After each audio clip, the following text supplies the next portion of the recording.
Alright, back at here with the 2007 Honda Pilot. The battery died the other day, so we went ahead and picked up a brand new Interstate right here from Costco. It is the Fitment Code 23. I guess for this specific year they didn't have a specific Interstate battery designed for this, I guess, and so I guess this is the one they use in the newer ones, and it fits just fine. So how to replace your battery is pretty simple. You just need your 10mm socket here, and this will remove both the terminals as well.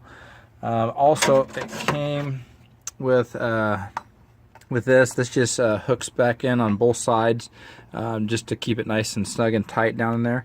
And once again, those are just both 10mm bolts as well.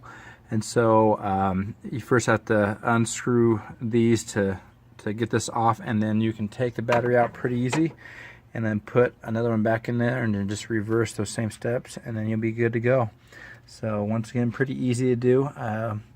Once again, this is a Fitment Code of 23 from Costco for the Interstate battery. That's how you replace a battery.